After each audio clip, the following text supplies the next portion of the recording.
Lorrie, I'm going to read off of a couple of bits of information here about Lorrie. Lori's passion is to make sure that patients and aging people are empowered and have an empowered voice in healthcare, and that all members of their healthcare teams are engaged and embracing the empowerment of those whom Lori seeks to support.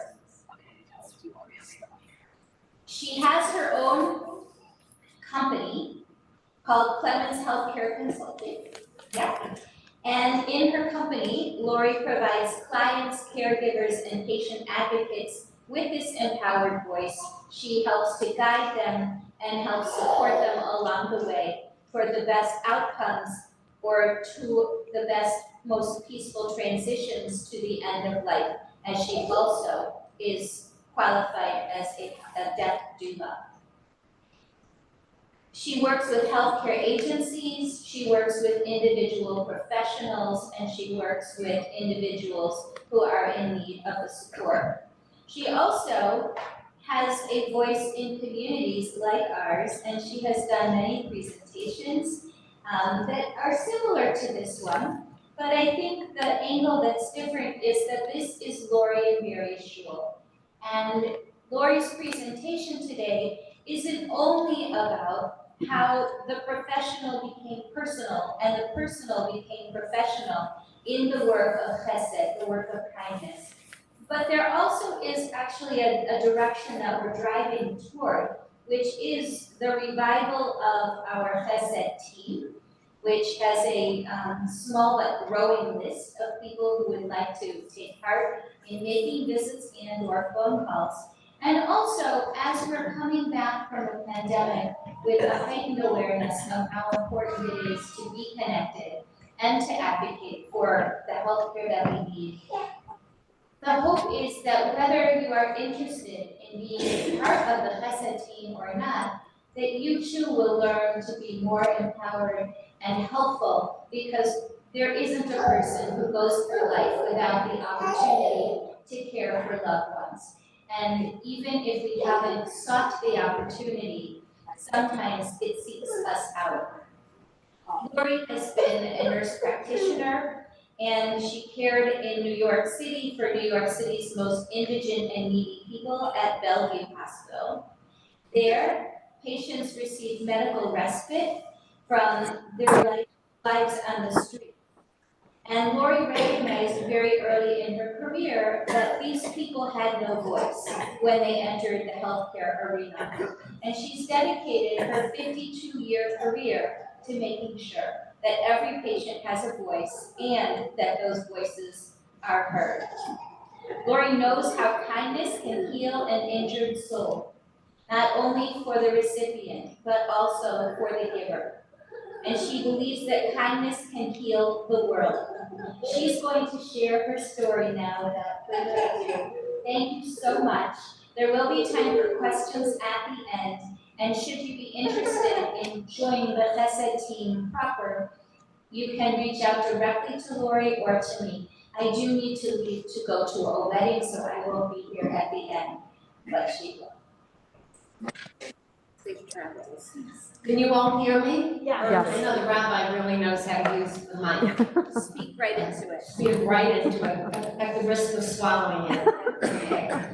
So I don't need to introduce myself to you, but my disclaimer is that I know that you're used to highly academic presentations, and while I've spent 25 years in academia teaching nursing education, I didn't do a lot of research that would be relevant to the topic today. So that's my disclaimer. I do have a lot of passion for the work I do, and I have life experience rather than research-related data.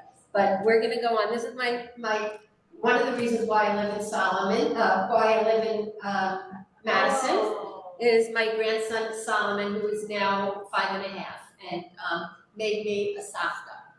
So he and his little brother Ezra. Okay, so when we were thinking of topics, this is what I really wanted my title to be, but I was I was voted out. But I call this my subtitle, is what's a nice Jewish girl like me doing in a place like Bellevue? Bellevue, as the rabbi said, is still part of the New York City Health and Hospital Corporation, and the mission then and now is to take care of New York's most indigent healthcare consumers. And I had the great fortune of being there in the late 60s, early 70s during my nurse's education at Hunter College, Bellevue School of Nursing. I was there when Bellevue was graduating their last diploma nurse, so we got to live in the dormitory with senior Bellevue School of Nursing students, which was a trip, and got a wonderful initiation into the healthcare system. And Bellevue did change my destiny. So who is this Jewish girl?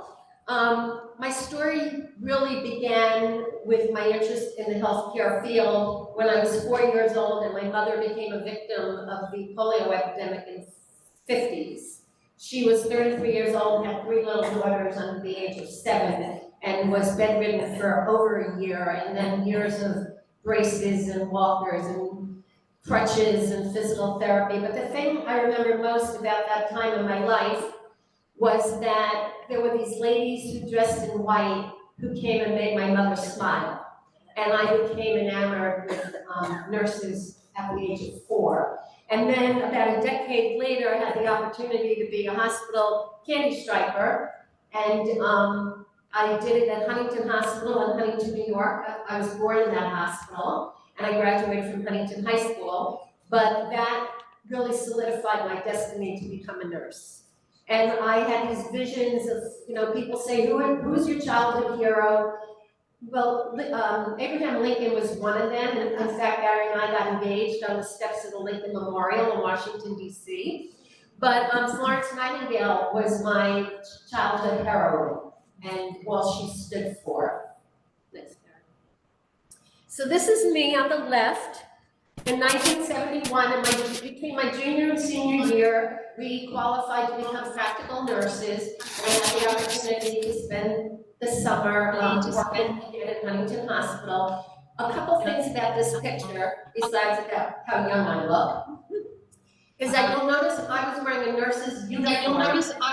nurse's uniform. And Marcia can attest to this probably is We were not allowed to wear pantsuits in the hospital. we were not allowed to wear pantsuits in the hospital. Nurses had to. I feel like we're talking about the Middle Ages here, but it didn't matter that we were climbing on a bed, excuse me, to help a patient out of bed and our whole rear end stuck out. But you had to wear a dress, and there was no length requirements, so we had to wear dresses, or skirts and tops, no pantsuits.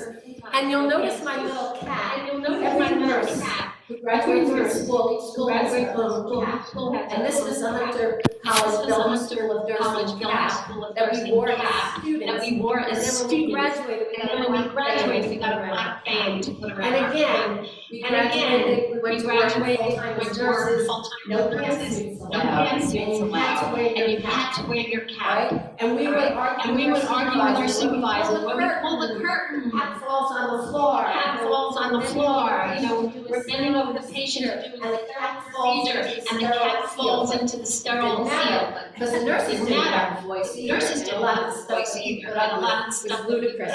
And just recently I told somebody that as full-time nurses was the New York City with bachelor's degrees, we made $11,000 a year. That was our starting salary. So this is the old Bellevue Hospital. I actually believe this is the psychiatric wing of the hospital. Bellevue was infamous, especially in the Northeast, because every criminal who had a medical issue was taken to Bellevue. We used to take care of the criminals who were handcuffed to the beds. We had a 400 or 500 bed psychiatric hospital that people who talked to themselves on the subways and became a nuisance were taken to Bellevue for a psychiatric evaluation. But this was the old hospital on 26th. It ran from like 25th up to 28th Street on First Avenue in the Lower East Side of Manhattan. It overlooked the East River. Okay, next. So some of you may recognize this photo. This is the facade. When they built the new Bellevue Hospital in the early 70s, they used the facade of the emergency room as part of the lobby. And the show New Amsterdam, which is a medical show and is now off air, I believe, took place theoretically in Bellevue Hospital, and this was the opening scene. You can see this is a rail here, an information booth that they built the facade into the main lobby of the new Bellevue Hospital. And you can see here how they intertwined it into the new hospital. And my class of nurses and interns and residents, when they opened up the new Bellevue, I believe it was 73 or 74, we literally moved patients and furniture from the old Bellevue to the new Bellevue. And this is what the new, next slide there, this is what the new Bellevue looks like on 25th and First Avenue. Quite a change. Next slide. So we took care of the indigent people of New York City, and the New York Bowery was in our district. So we got a lot of patients, as soon as the weather started getting cold, the patients from the Bowery would walk up to Bellevue, and they would wait online to get seen in the emergency room, and a lot of them had serious medical issues. Somehow they managed well on the streets in spring and fall, but spring and summer, but come fall and winter, when it got cold, we didn't have the shelter system that we have now, and we admitted them to Bellevue, a lot of them. And what all these patients had in common was that they had no voice. A lot of them were illiterate, mentally ill, really same scenario as today, down on their luck, uneducated, foreigners, immigrants, didn't speak the language, and when you come into the hospital and you have ulcers all over your body, and you're sick, and you have lice, and we have to delice you, it's really hard for you also to be empowered, and for us to empower you with a voice. So this, excuse me, this is not a Bellevue ward, but this was a typical ward that I, in the early 70s, worked in.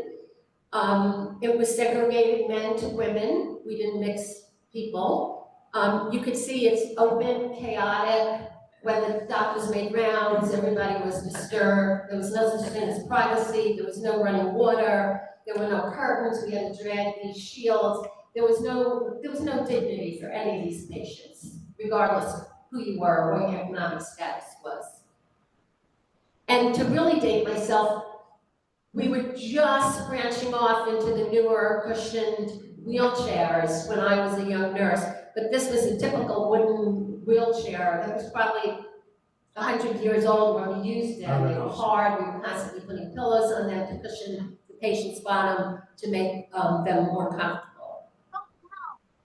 So I like to say to people, do you know what a Bellevue washcloth, towel, and pillowcase all had in common? And what they all had in common was they all came from a Bellevue sheet. And as student nurses, we got really adept at compromising and improvising, taking care of our patients. We would take a big sheet, flat sheet, and we would cut it into a small piece to use as a washcloth, and a bigger piece to use as a towel. And we even, with our creativity, figured out how to make pillowcases out of a piece of sheet. So when I tell you our patients, we had such antiquated little equipment to use for our patients that we were struggling just to survive our careers and take care of patients at the bedside. We didn't have time, we didn't have the wherewithal, and we didn't have the encouragement to make sure that our patients had voices, that our patients were empowered. Because if you conjure up the kind of patient that we were taking care of, they didn't deserve empowerment, which was an erroneous myth. Next slide. So again, what did all my patients what did they all have in common? None of them had a voice. I don't remember one of my patients when the doctors or the healthcare team made their rounds at the patient said, I have a question to ask you. Or why do I have to do that? Is there any alternative to doing that? Is there a cheaper way to do that? Is there a less invasive way to do that?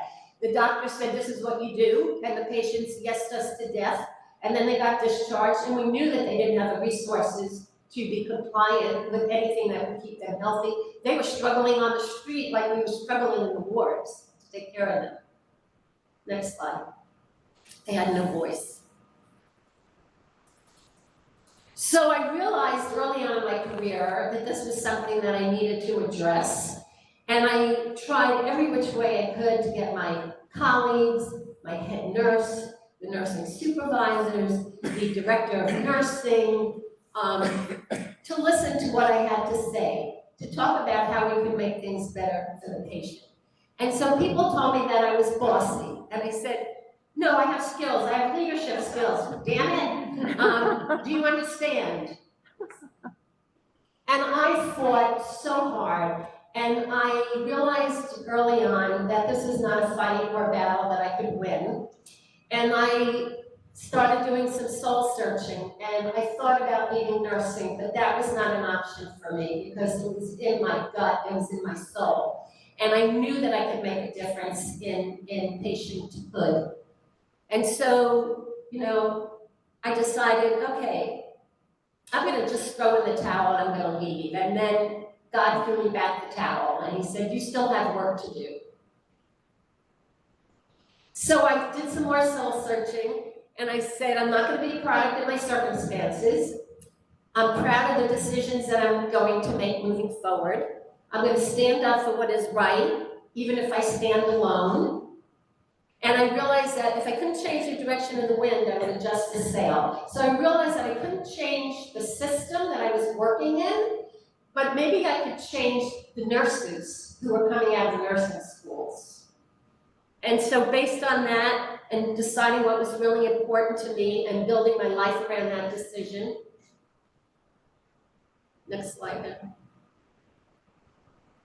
I knew I wanted to stay in nursing. Nurses have long been at the top of the Gallup poll for the most honest profession, the most ethical profession, the people, workers with the most integrity, and I'm really proud of the reputation that we have maintained throughout my career, which has been over 50 years.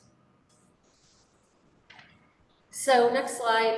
So I became obsessed with patient empowerment and patient advocacy, and I decided that I would go back to school and I would go into nursing. When I went back for my master's degree, which was back in the early 70s, there were like 2 tracks you could do. It was either community health nursing, well, there were 3, community health nursing, psych nursing, or teaching medical surgical nursing. And so I got the latter of the 3, and I went into academia and worked with young nurses to teach them how important it is, above all the clinical skills that they might have, all the physical skills, all the technical skills that they might have.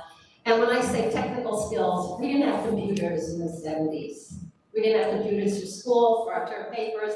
We didn't have computers for electronic healthcare records like we have today, whether they're good, bad, or what. There are a lot of pros and cons to electronic healthcare records. So what is patient advocacy? Patient advocacy is the process ensuring that a patient is served adequately and effectively by the healthcare system. And many of you can be your own advocate when you go to the doctor for your yearly physical. You can certainly advocate for yourself, but if the doctor calls you back, whereas a woman, statistically probably at least one of the women in this room has been called back because it was something on your mammogram and we need to do some further testing. So while you don't need an advocate when you just go for your screening annual mammogram, if you're worried that you might have cancer, you might want to bring somebody with you. Because when you're anxious, you're in pain, or you're concerned, or you're fearful, you lose a lot in the communication process. So who needs patient advocacy? Anybody who enters the healthcare system and is at risk for losing their voice. Who can be a patient advocate? You can be an advocate for yourself, but you need an advocate when you might be at risk for losing your voice. And anybody who is concerned about another human being and wants them to have the best possible medical outcome for that particular patient, and making sure that that person's voice is heard. So when you sign as a medical proxy, you agree to be a medical proxy for someone else, your husband, a child, an adult child, a friend. you need to know what that person's wishes are, because as a medical healthcare proxy, you are going to be their voice when they don't have a voice. If any of you have gone for colonoscopies, you can't even go for colonoscopy without having a patient advocate with you in the waiting room. If case, God forbid, there's an emergency and you're under sedation and you don't have a voice because you're under sedation. And that's one of the reasons why you might lose your voice. You're under sedation. You've gotten a potentially life-threatening diagnosis and you're really not listening to what people are telling you. Or you're having a surgery or a diagnostic procedure where they're going to sedate you. Or you take medication for pain, or you take medication to sleep, or you have a little bit of dementia. Or you're hard of hearing. Or you don't speak the language because you got off the boat in Rome and broke your ankle and now you're in an Italian hospital and you don't speak the language. So there are a lot of reasons why people lose their voices in the healthcare system. And for our population, I used to be the wellness nurse at the Jewish Community Center wellness program for seniors. And, you know, my seniors would tell me, the minute I let my hair go gray, I felt like my voice wasn't being heard. The minute I started using a cane or a walker, I felt like my voice wasn't being heard. The minute that I had a little memory loss or got a little bit confused, I felt like I didn't have a voice. So we need to work really hard as a community. One of the things I was involved with in Charlotte is an interfaith initiative through the Alzheimer's Association, how we could make our sanctuaries, Jewish, Muslim, Christian, more welcoming for people who have a little bit of dementia or children that have hyperactivity disorder or autism. And that could be another whole project one day, Rabbi, in the future we could work on. So how can you best advocate for yourself or for somebody you care about? I always tell people to research the doctors. If you're looking, we were in a situation, we moved here 2.5 years ago, and we were not part of any healthcare system, so I did a lot of research. I asked people about doctors, I looked up when they gave me names, I looked up their reviews, and you can find, Barry, next slide, please. You can review doctors at healthgrades.com is a really good one, where their patients have the opportunity to review them. OpenMD.com is a place where you can research healthcare providers.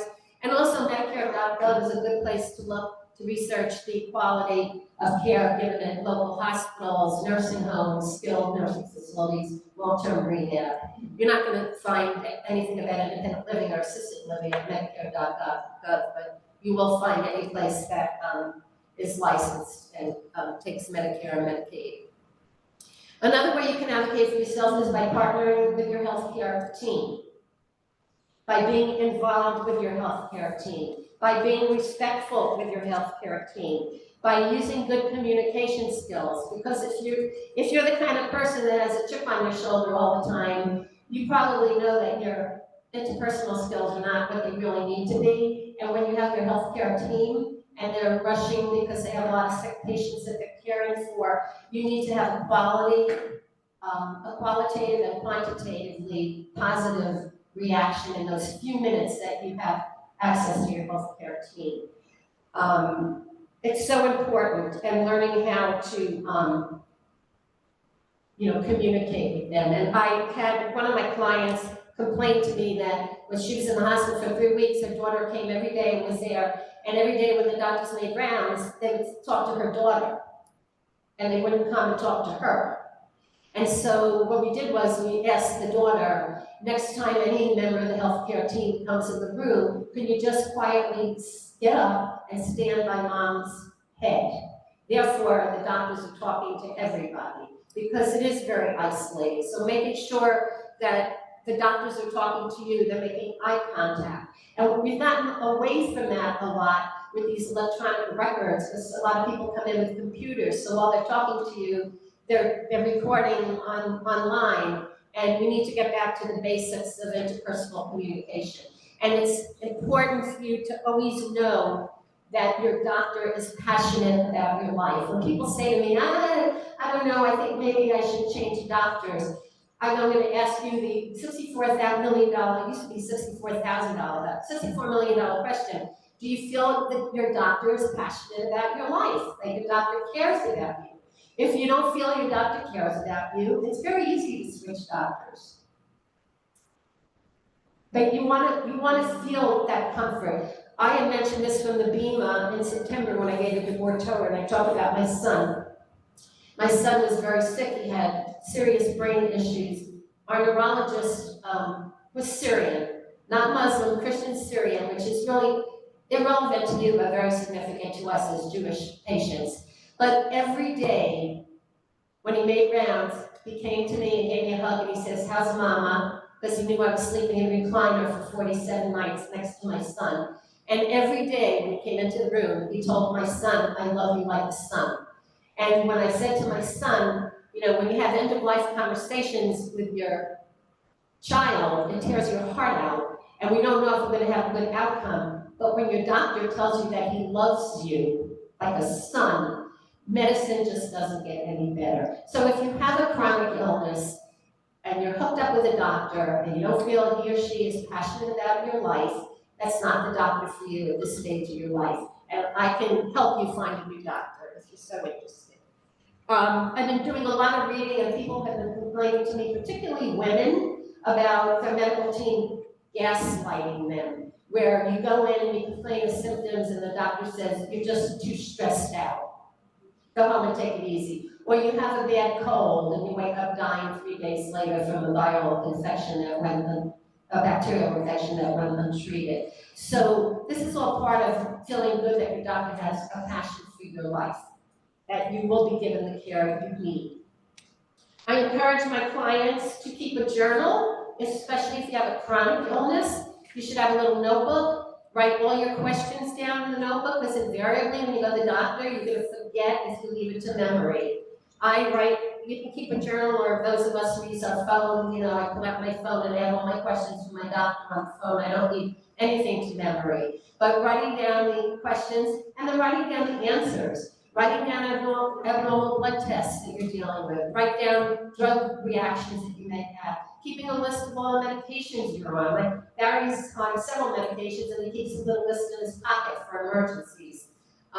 Some of you may I keep it in my phone so I know what dose of medication he's on if I have to advocate for him in an emergency, in the emergency room. So keeping a journal, when the doctors hand you their business cards, you can take them all in the journal, and that way you have all the cards accessible to you. If you go from here to Chicago to see a doctor, you have your journal with you, you can keep your records in it. I would encourage you, if you have a chronic illness, you have a child with chronic illness, to keep a journal, and it doesn't have to be fancy. Preparing for every doctor visit. Ask a lot of questions. Very often the doctors, we all know that the insurance companies, and I apologize if I'm offending anybody that works in the insurance arena, but we all know that the health insurance companies rule and reign over the healthcare system. They are the reason why we're in the state we are today. So I would suggest that you have your questions. Don't be afraid to ask as many questions as you need. You can always ask your doctor, "Am I taking too much of your time?" And I promise you they'll say, "No, I need to hear what your concerns are."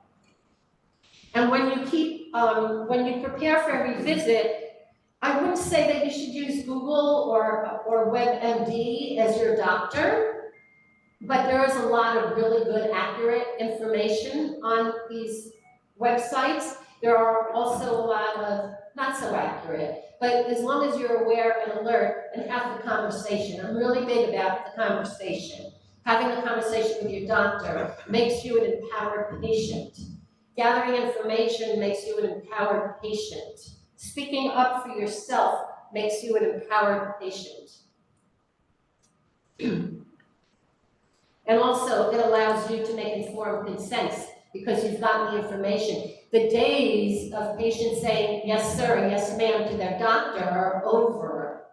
Patients want the information. Patients are tech savvy. Patients have done the research. Patients want to ask the questions, and patients want honest, transparent answers from their healthcare team members. Excuse me. So people call me up and say, "I think I'm going to sue my doctor. I think I'm going to sue the hospital." And I go, "Whoa, let's talk about this for a minute." So I always tell patients when I have those kind of thoughts to go back and reread the Patient Bill of Rights, which is a framed document that every hospital has on their wall somewhere on every patient floor. It's probably part of your hospital system's website. It is probably in your welcome kit as a patient. But there are certain rights that you have as a patient. And I tell people, go back and review those rights. If you feel your rights have been violated in any way, then we can talk about what you need to do about it. Of course, it's not inclusive of negligence or malpractice, but things like you need to know that your information is confidential. And I think by now we all know about HIPAA. You have to sign all these forms. If you want your children to get a call Medicare on your behalf, you have to sign a form with Medicare. You know, your insurance, Barry and I are just changing insurance supplemental plans during open enrollment, which I encourage you all to do, is on Medicare, to get the best plan at the best price for you. But Barry and I have signed forms, and Barry could speak for me on my behalf, and I could speak for him. When my son was so sick, I had to put in a form of Blue Cross Blue Shield that they would talk to me on his, on his behalf because he was over 18. But, so the patient confidentiality is really important. Knowing that you'll never, ever be part of a research study without your consent. Always giving consent for sedation or surgery. Never being chemically or physically restrained unless there is a documented reason for that. So there are a lot of rights that you have as a patient that should be respected. On the other hand, when you become a patient, there are also certain responsibilities you have. Taking your medication, following the diet, making sure you do your follow-up visits with the doctor, following through on other specialty referrals that you've had, showing up to your appointments on time, not being ugly to the staff. So there are certain responsibilities you have as a patient. Just like we have certain rights as an American citizen, we also have certain responsibilities in order to imbue and embrace those rights. So this is one of my biggest passions and what I do the most speaking on in the community is important life conversations. Especially in our age population. Having the conversation with your children. They're never too young and you're never too old to have the conversations. They're never too busy and you're not too busy to have the conversations. When I talk about conversations, I'm talking about legal conversations. Like we have all the legal documents you need. If God forbid you walk out of here and get hit by a car and you're in a coma and you end up in the hospital, who's going to make the decisions for you? Who knows whether or not you want to be kept, what your living will is, whether or not you want to be kept alive when there's no hope for your recovery. So it's really important. And if you don't have the legal documents, find yourself, if you're of age, an elder care attorney who can help you. There are a lot of free websites and you can download these documents and get them notarized.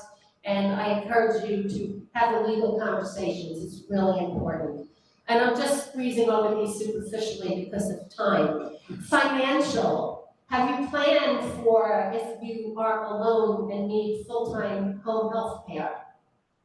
My mom, we put her on hospice and we got 6 hours free of nursing assistance a day from hospice. And then she had a little home health care policy that paid $100 a day. And I did the math and I figured out with that, with getting $700 a week plus 6 hours free for my sisters and I to have 24/7 home health care for my mother was going to cost $14,000 out of pocket for a month. Okay, now it was our choice to keep my mother home on hospice. She could have gone to an inpatient hospice community where Medicare would have paid for everything. But she wanted to die at home, and my sisters, we wanted her to die at home. But it was not cheap. And so I would encourage you if you have, and that's the extreme. But you may know people that are living home and can only be living home because they have some care. And I've seen advertisements for $35, $40 an hour just for a certified nursing assistant that's not a nurse. So talking to somebody, a senior care, somebody who works in senior finances can help you plan for down the road. And it's always good to be prepared. And the time for preparation is before you're in crisis. Once you're in crisis, there's no conversation. People start making decisions for you. May not be the decisions you can afford, may not be the conditions that you would have chosen for yourself, but nevertheless, if you have a plan for it, somebody else is going to have a plan for it. And end of life conversations. I have a friend, she had, this past year, she was dealing with colon cancer. She had chemotherapy, radiation therapy, and surgery. She was very happy to tell me that all the legal components were in place. But I said, so what happens if God forbid you pass away, your kids know what your end of life wishes are? And she said, no, I couldn't go there. But going there is really important before there's a crisis. And my children will tell you, since they're little kids, before cell phones, when mom and dad started going out for an hour to for dinner and leaving them home to babysit themselves, they knew in mom's desk drawer was the death folder. And it had all the phone numbers and accountants and lawyers and bank account numbers, and it was before the days of passwords. But because you could go out one evening and not come home. You could go on vacation one year and not come home. And those are realities, and you want to make your legacy gift to your family is to make sure you have all your T's crossed and I's dotted. Okay, and then I always like to throw in driving because that's always a big issue. When do you become a good citizen and give up the car keys? And I'm just going to leave that with you to think about. There are ways to overcome not being able to drive anymore, and there are ways to get around, and there are conversations that you should be having with your children, and you deciding when you think it'll be a good time to give up driving, not after you've had 2 accidents and God forbid killed a mother and 3 kids. Okay, not when you're in crisis. You plan for it before. Next slide. That's my soapbox. So it took me decades and to learn that I couldn't just talk the talk, I had to walk the walk. So I've been very fortunate. I've done TV, talk radio shows in Charlotte, talking about empowerment. I've been invited to do, next slide, Barry, staff development for some hospital systems and talk about how staff can be empowered. And you can't have empowered patients if you don't have empowered staff. Barry, next slide. Done a lot of community education. This one here was at Beth Israel Center back in 2018. We did a 2-part series, thank you, Deb, on important life conversations, spoken for Hadassah, JCC on the right. And so next slide there. So I've done book and author events. I co-authored this book with a former business partner of mine. I have a couple copies here if anybody wants to look at it. And I've done some multiple book and author events. So I would challenge you to be the one who brings light into someone else's darkness, because you will be able to advocate for yourself, but you may need an advocate, and certainly within your lifetime, you'll probably be called up to advocate for somebody else. So just want to put in a plug for the Carolina Panthers, even though like the worst team in the league. Cam Newton was our star quarterback. When you can't find the sunshine, be the sunshine in somebody's life. Be the reason somebody smiles today. Find the kindness and share the kindness. Next slide. So how can you advocate for others? And I'm doing this now with a little thought towards the Chesed committee that we're reviving. We had a nice, functional, effective Chesed committee, but of course, because of the home visits, everything went away during COVID, and now we're rebooting again. So visiting somebody is always a beautiful way to advocate for others. Calling someone on the phone and just checking up is a beautiful way to show your kindness and lighten somebody's day. Sending people notes, letters, writing a letter or note for somebody who has Parkinson's and can't hold a pen, or has arthritis in the wrist and can't hold a pen. Sharing IT, sharing with seniors, you know, it's not so isolating when they can FaceTime with their grandchildren, or sharing a video of music, Jewish music, or even running errands for someone who is housebound is a beautiful way to be the light in somebody's life. So a couple other things I'm going to share with you, ways that you can empower patients and make them be empowered, bring them joy, bring them kindness. If you go to somebody's hospital room or even their home, they have a ton of greeting cards and get well cards laying around, use painter's tape and take them to the wall so that people could see them as a visual. The other picture is bringing something, if you're visiting somebody Jewish and you know the Jewishness is important to them, bringing something Judaic and hanging it up in their space. Next slide. If somebody's in the hospital and they're going to be there for a while, ask about alternative therapies such as music therapy. This is my son that lives here, the father to that adorable child. But music therapy, pet therapy. When my younger son was in the hospital, it was his 33rd birthday. He'd been really sick in the hospital a long time.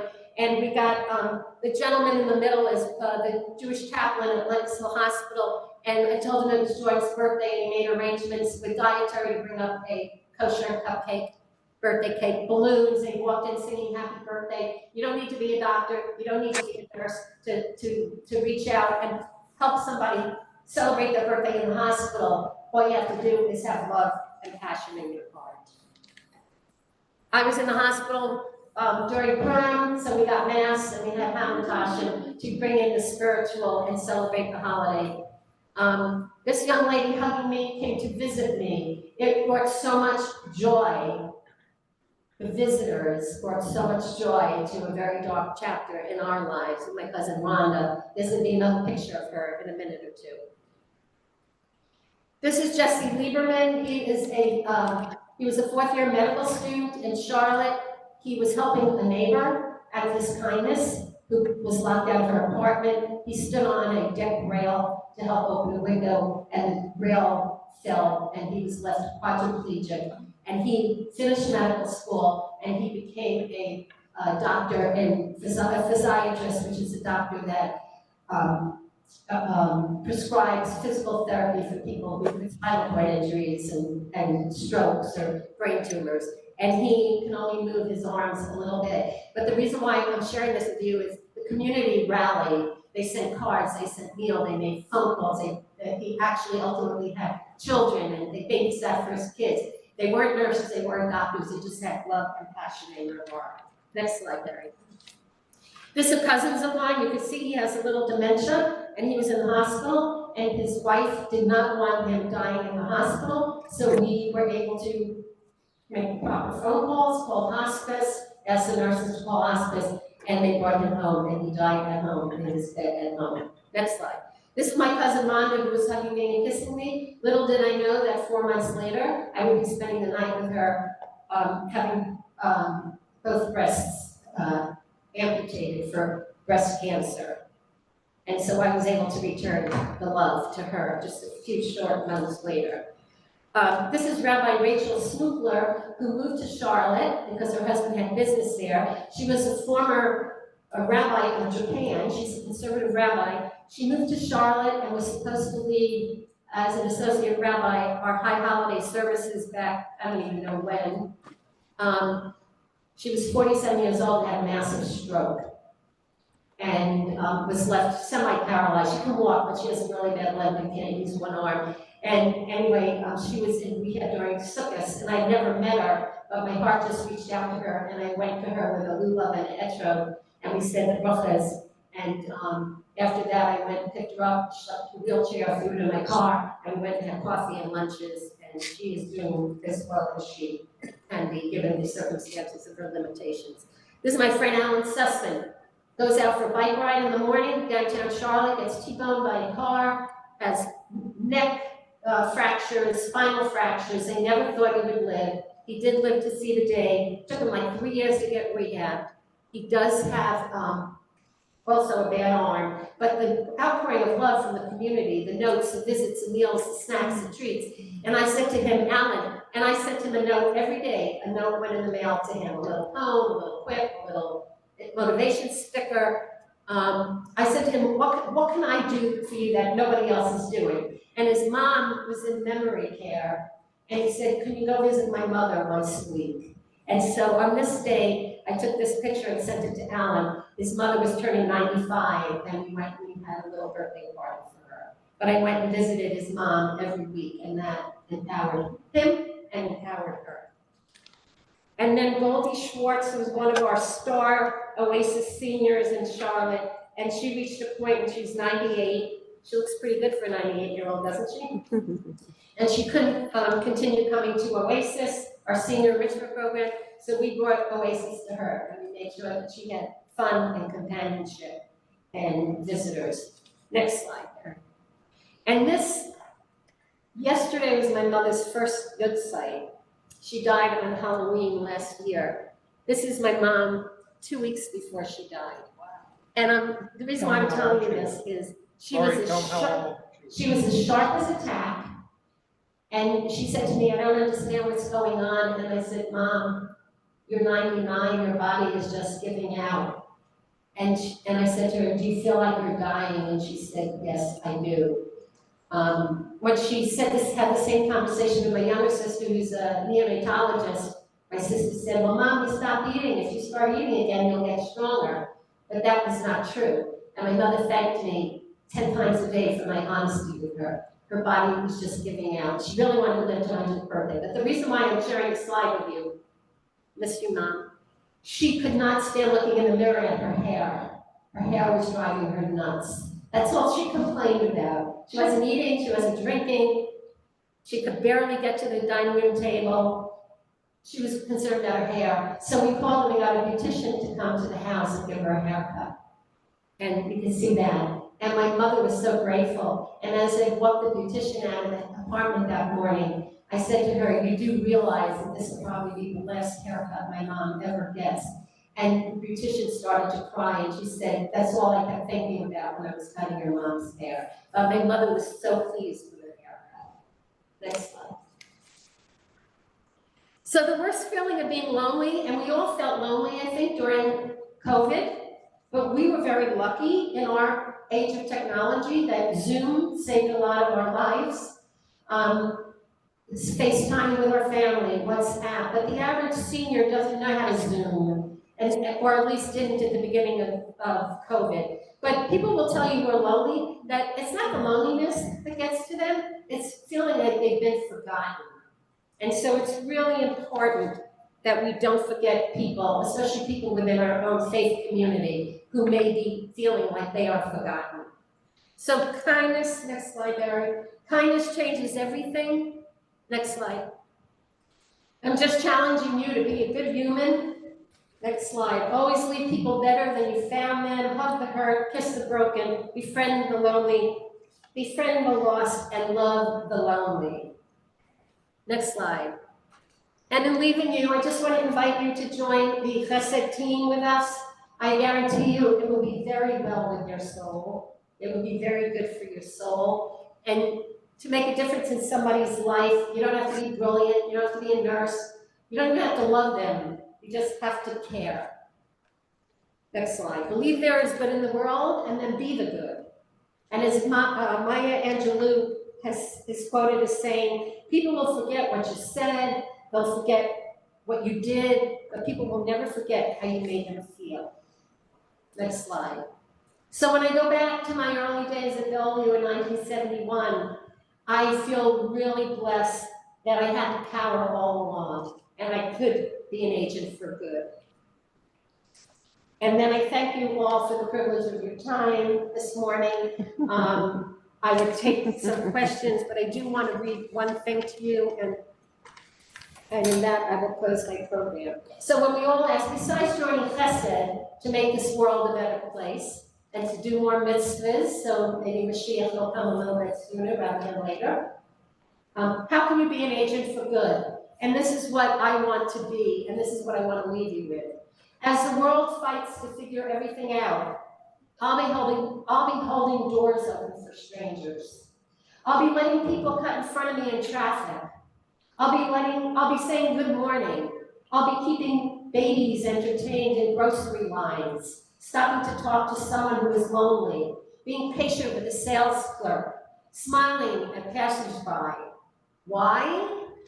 Because I will not stand idly by and live in a world where love is invisible. Join me in showing kindness, understanding, and judging less. Be kind to a stranger. Give grace to friends who are having a bad day. Be forgiving of yourself today and every day. Be the change, be the light, start today and never stop. Thank you.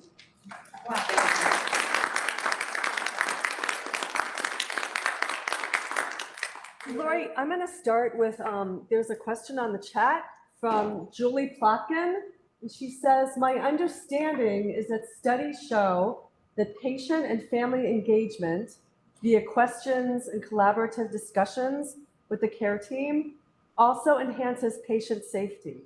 For those who feel less comfortable asking questions, the safety piece might help them reach a comfort level with questions and so on. Is that a question? So it's not really a question, it's a comment. Well, I would say 100% that it increases your safety, because when you ask the nurse what medication she's giving you, and she tells you, and you can say, well, I'm not on that medication. Can you go back and check it? Or this pill looks different than the one you gave me last time. Can you go back and check it?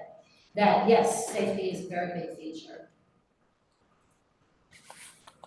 We had a situation where my son got excellent care. I mean, he was in the hospital for 47 days, non-consecutive, and I could probably on one hand issues that we had, but one of the major issues we had was my son had his second brain neurosurgery, and he was in a lot of pain, and he called for his post-op pain medication.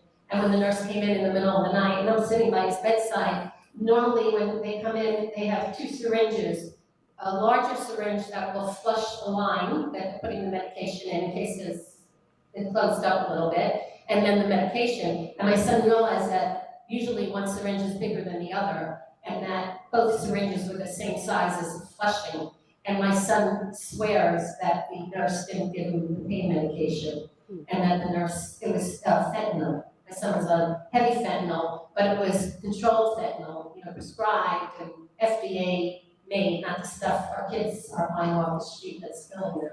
But, had he questioned the nurse, he did question the nurse, but it's 3 o'clock in the morning, so that was an issue, and he picked up on that. So asking him, and I said to my son, we need to report this, and he said, Mom, I don't want to make any waves when I'm so sick and I'm here and I need the care. And I said, okay, I'll make a deal with you. We don't report it now, but before, when you're discharged, you go and speak to the nurse manager and tell her what your observation was, because they need to know that there's a possibility that this nurse is stealing pain medication from patients.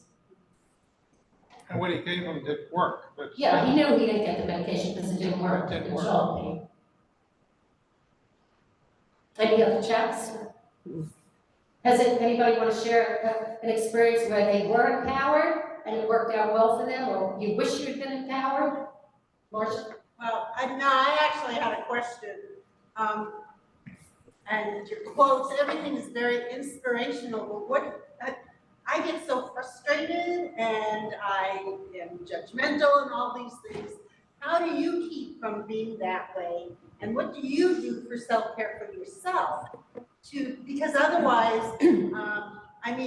you described your situation in the 70s, and I think many of us would have just said to hell with it, and I probably would have. How do you keep strong when everyone around you is not? I think because for me it's passion, because I basically love people, and I want to make sure that I can share my expertise. Are you asking me as a nurse or as a patient? As yourself, as a what healthcare do you consumer? do? Well, I've had I don't know. I struggle with this all the time and trying to help people.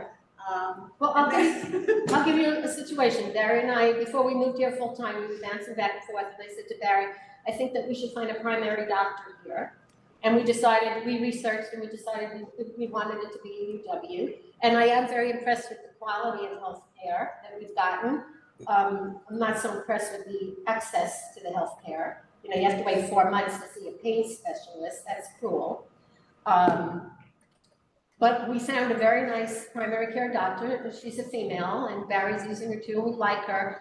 But I've had conversations with her where, like, I had a total abdominal hysterectomy in 20, when I was 51, about 25 years ago. And I developed, for the gentleman in the room, when you have a hysterectomy, you have your ovaries out, your estrogen levels bottom out. And if you don't go on estrogen therapy, it can cause your bones to become porous and high incidence of fractures. So I was on medication for 5 or 6 years, and then they recalled the medication. They found it was increasing hip fractures, spontaneous hip fractures. So, but I've been on vitamin D. Okay, that's a little history. So I'm due for bone density scan. Medicare sent me a letter saying we pay for it every 2 years. My Charlotte radiology group sent me a letter and said, you're overdue. My primary doesn't think I need to do it. And, you know, I said to her, look, I'm a patient advocate. I have to advocate for myself. Why is that your decision? I have a history of osteopenia. And so she left it and said, we'll revisit it next year, 3 years. And I said to Barry, I was so upset, but I advocated for myself. And I said to Barry, I have 2 choices. I either wait for next year and in the meantime collect some more data to give her, or I change doctors. Now, I did have a conversation with my GYN doctor, and she didn't feel, she said you could wait 3 to 4 years. You don't have to do it every 2 years. So I'm going to revisit that with my primary, but I don't always get my way. But I sure as hell let people know that I am an informed healthcare consumer.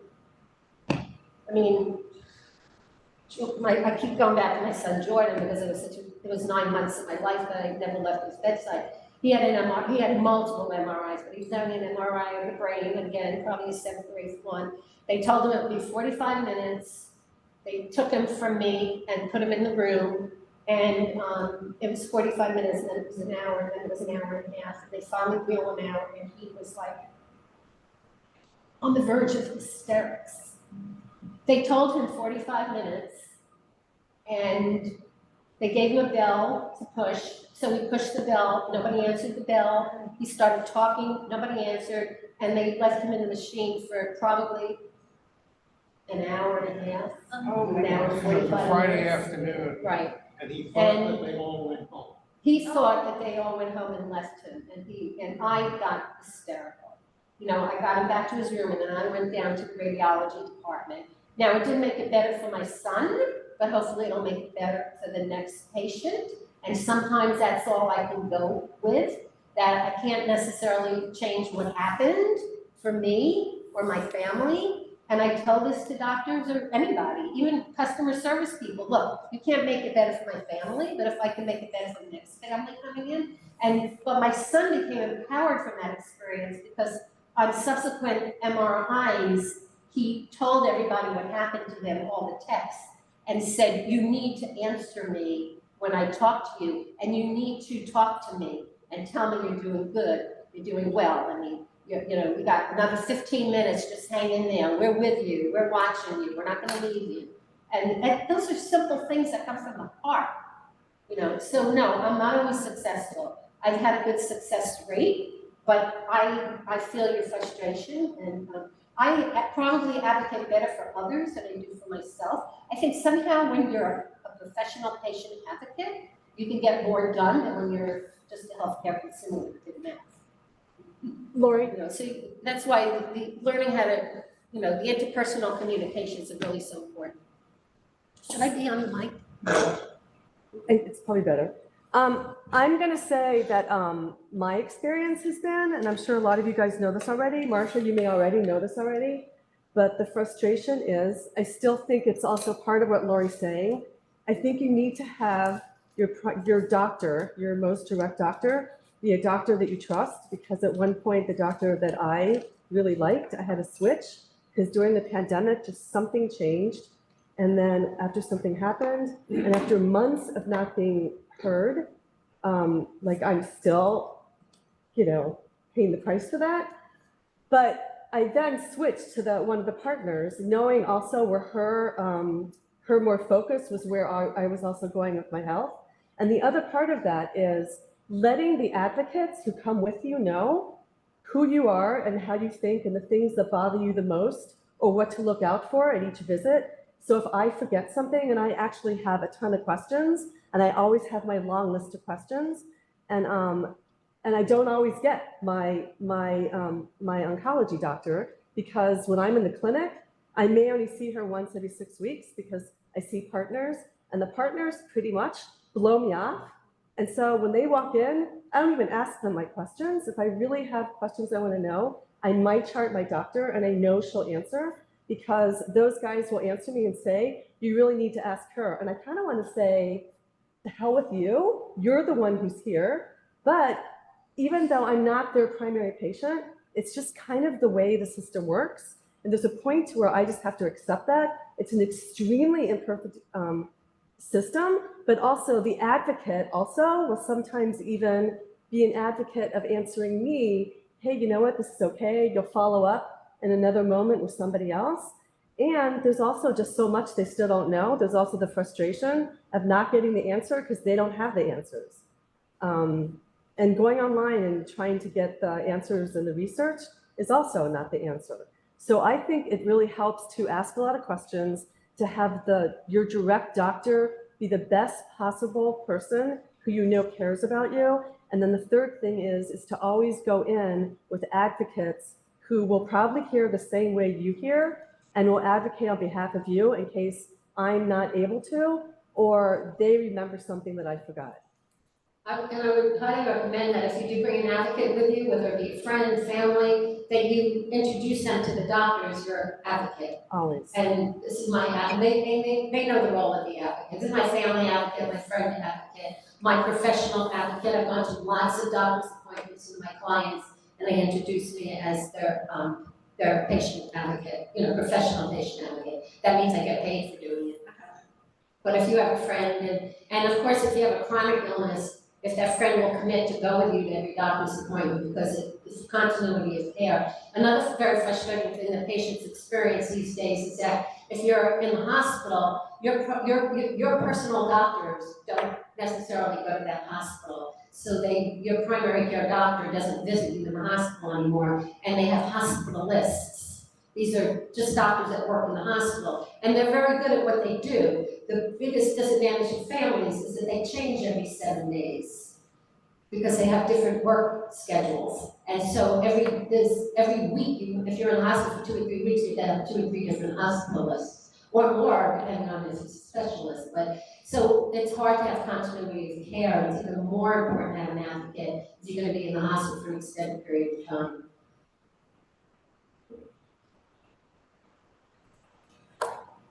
Yes. My perception is that the system is so broken and controlled by interests that don't put the people with health issues as the focus of the system, that so that makes what you're advocating advocates should do both more important, but also has an ugly system stacked against us. It's like every industry, when I first started nursing. Can you repeat the comment in the microphone? The comment is that it's big business. Basically, healthcare is corporate business these days. When I first started nursing back in the 70s, all the medical boards, all the advisory boards, everybody were in the healthcare field, doctors, nurses, social workers, psychiatrists, and now it's lawyers and accountants and insurance companies. So we're way overdue for a huge revamping of our healthcare system. We still have problems with accessibility, unaffordability,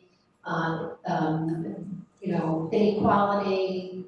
People don't know how to deal with diversity, depending where you are. We're spoiled here with such a diverse community, but you go to some other communities, if you're not Caucasian, white, Christian, they don't know what to do with you. So diversity is a big issue. But the healthcare, I see the healthcare industry as the enemy here. In every industry. Barry will tell you too, Barry used to work for ABC TV, and it used to be a great place to work until they sold it to the lawyers and accountants, and they became part of the board, and everything was about the bottom line dollar. everything. When I first started nursing, and still to this day, but it's not so obvious, before we took anything out of the utility room, we had to scan it with a barcode so that the patients would get billed their $20 for one aspirin. I wonder, could you explain what the HESED team does?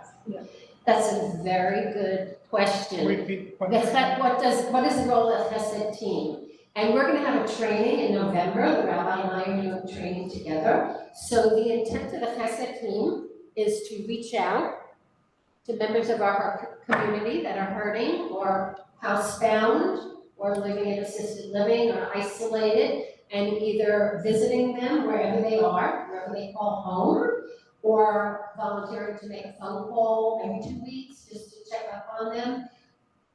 We're gonna have a whole training on basically how we do that, the best way, and confidentiality and things like that. But that's basically what the HESED team does right now. And the rabbi told me that, at any given time, we only have maybe 2 or 3 people that have expressed a need for the HESED team. So hopefully as we build our team and more people find out about what we do, but our expectation is not for you to drive people to the store or drive them to the doctor's office or the doctor. You're not there to be an advocate. You're just there to be a friendly Beth Israel Center family member. And visit with your heart, not your brain. And then there's a Shiva component. I know before I got here, there was a whole revamping of what Shiva means to our community, our Kama.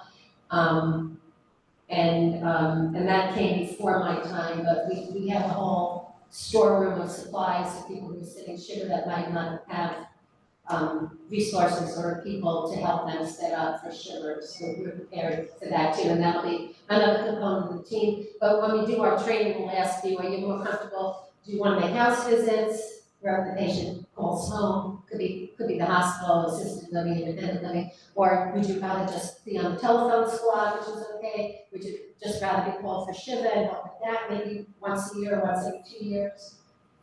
So And that's basically what. There's 2 trainings coming up, November 12th. November 12th and 19th. Yep. One in the morning. 12th is in the morning, the 19th is at 7 And we're p.m. doing the training from Zoom, so you could be home and do it, you don't have to come here. And it's the same presentation both times, just a different. Yeah. And if you decide, based on what we share more, that you want to do it, that would be great. And if not, you'll just have learned a little. And if you say, well, this is not for me, then you'll learn a little bit more about what HESED team does. It's not something that you're going to be called to make 5 visits a week. It's something you're going to do on your own calendar, and it's convenient for you, or make a phone call once a month or every 2 weeks.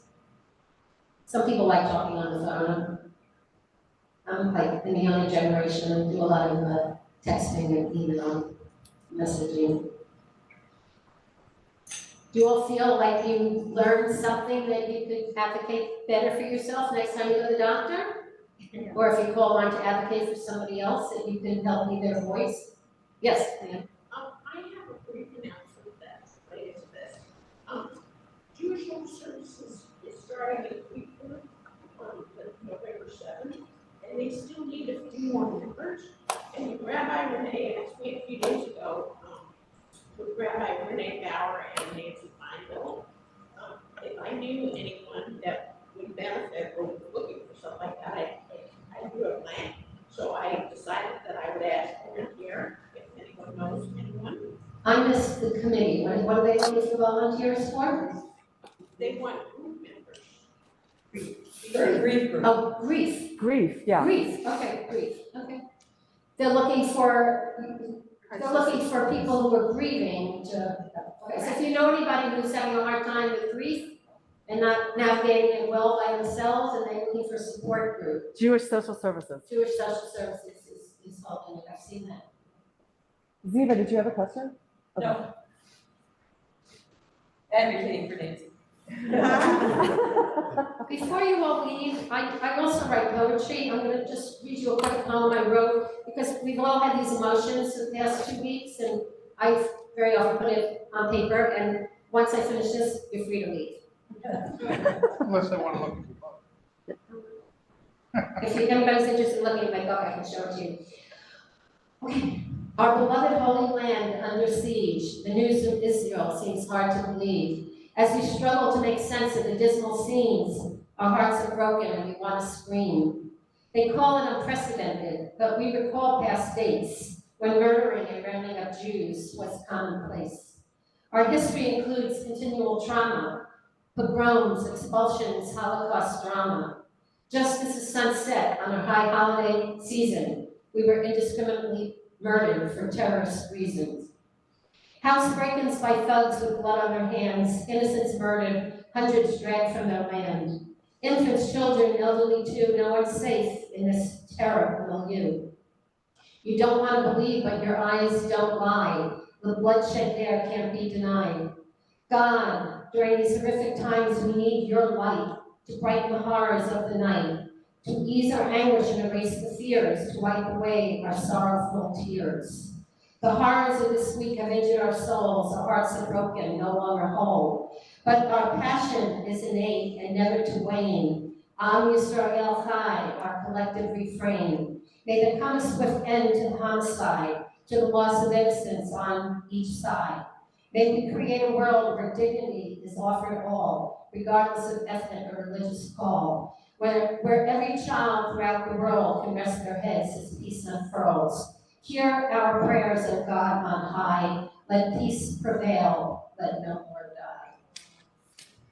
Thank you. Thank you, Lorrie Klemons. And we're so glad and we feel privileged and it's so special that you will be in charge of our Chesed team. And also you clearly have love and passion in your heart, and we're lucky to have you and Barry as members of Beth Israel Center. And also just a special shout out because Joel Ehrlich and Melanie Cohen have a lot going on in their lives, just like everyone does in our Kahal. And they literally dropped what they were doing along with family visiting. And so their sister came in last night to help cook. Their niece was here last night. Casey Lerner came in this morning, and literally everybody has just sort of dropped it, made an amazingly beautiful and delicious lunch and brunch. And, having this torch passed on from the amazing years from Barry Rich and Adrian Borisi Gross. And the fact is I'm letting everyone know, if you're hearing, I'm still going to be asking on a Kolot Kehilla basis, to find cooks and some people to come in and help with each one, rather than just having two special people or a handful of people being in charge of all of them. So thank you so much, Lorrie.